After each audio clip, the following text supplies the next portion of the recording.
All right. Welcome back, everyone, for another deep dive. This time we're looking into something that's becoming, well, kind of hard to ignore, I guess. Internet dating. Definitely seems to be making its way into more and more conversations these days, that's for sure. Yeah, exactly. And we got a ton of, well, actually quite a few emails from the listeners asking us to delve into this. So we've got some excerpts, actually, from a document about internet dating. Yeah. And, yeah, specifically focusing on young people in Ireland.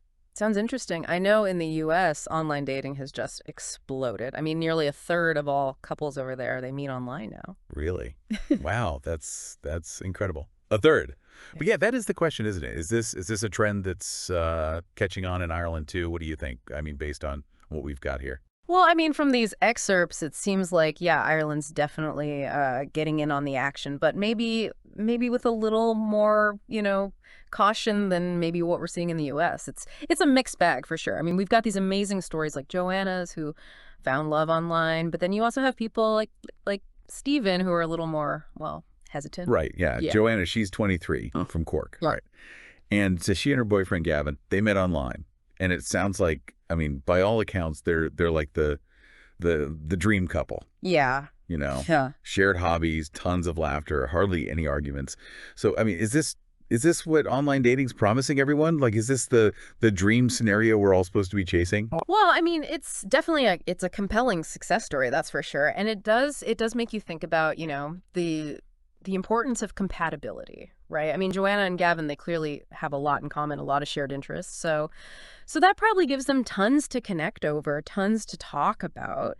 And, that could naturally lead to, fewer disagreements. Yeah, shared interests, less bickering. Yeah. Makes sense. Right. But even with all that, even the so-called perfect couples, I mean, they're still going to have their challenges, right? I mean, no relationship's perfect, is it? Oh, absolutely not. It's never all, sunshine and roses, is it? Yeah.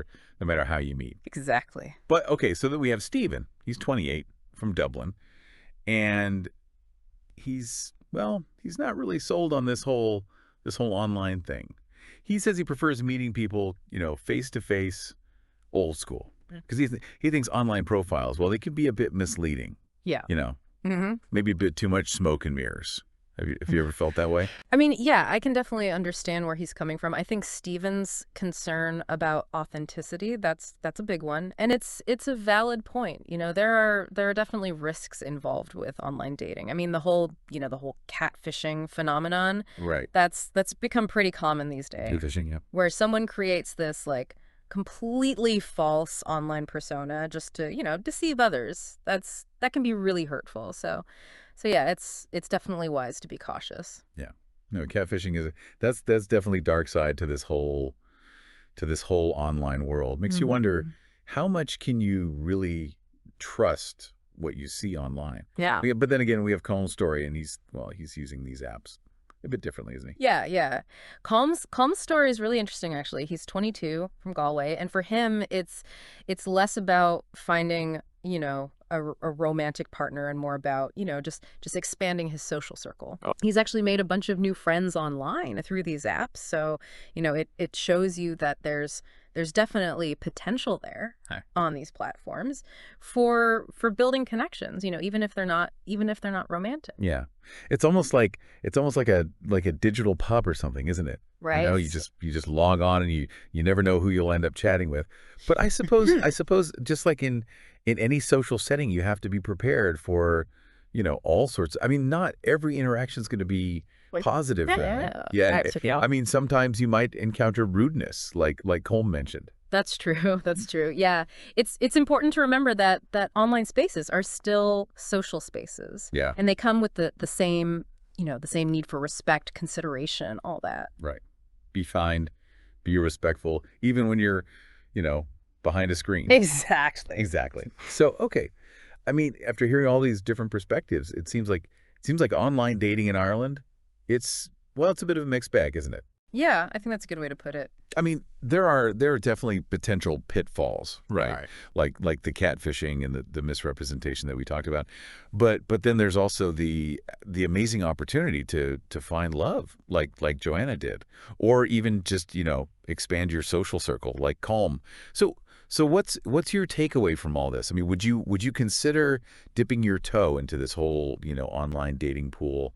And if so, what would you look out for? I mean, it's definitely food for thought, that's for sure. Salud. Saludos tesos desde Argentina. It certainly is. Thanks for listening, everyone. See you next time. Bye. Bye.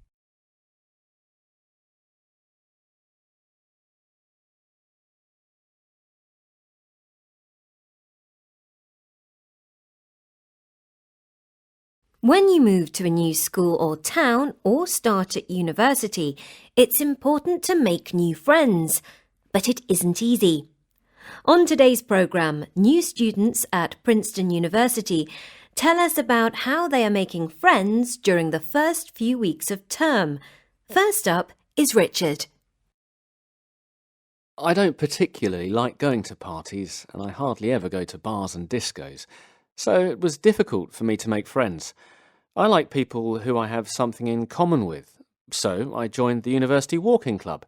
We meet every Sunday and normally go for a walk into the forests or by the river near the university.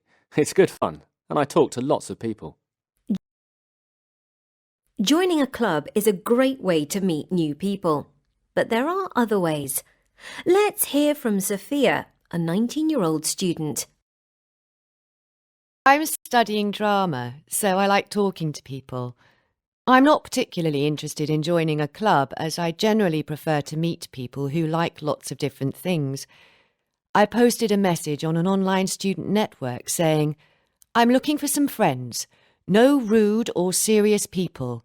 We can meet for a drink in the Students' Cafe every Tuesday." About 10 people come each week. It's great fun and everyone is different. But if you don't want to start your own group, there are other ways. Over to Peter. I don't really like using Facebook to make friends. I'm living in a large student house with about 30 other people, so in the first week I knocked on everyone's bedroom door and said hello. Everyone here is friendly. Now I'm rarely on my own, and there is often someone to talk to or go out with in the evenings.